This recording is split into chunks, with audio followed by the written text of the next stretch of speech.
Top quality और consistent performance के लिए सिर्फ सिल्वर पंप नाम याद रखना।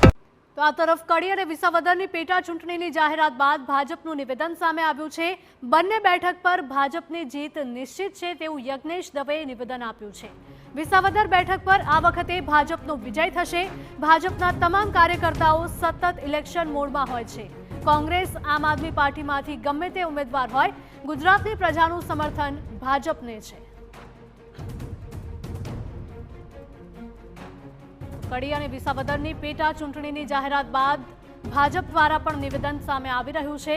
બંને બેઠક પર ભાજપની જીત નિશ્ચિત છે તેવું યજ્ઞેશ દવેએ કહ્યું છે। વિસાવદર બેઠક પર આ વખતે ભાજપનો જ વિજય થશે તેવો વિશ્વાસ પણ યજ્ઞેશ દવેએ વ્યક્ત કર્યો છે। ભાજપના તમામ કાર્યકર્તા સતત ઇલેક્શન મોડમાં હોય છે। એટલે ભારતીય જનતા પાર્ટી એ સતત ઇલેક્શન મોડમાં હોય છે અને કોઈ વિશેષ એને તૈયારી કરવાની હોતી નથી।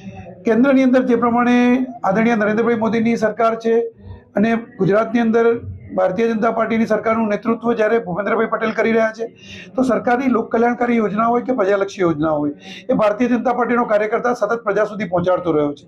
જેના જ કારણે ભારતીય જનતા પાર્ટીને ગુજરાતની અંદર સતત 30 વર્ષથી અને કેન્દ્રમાં સતત 3 ટર્મથી જીત મળતી રહી છે। તો ભારતીય જનતા પાર્ટી માટે આ બંને ચૂંટણીઓમાં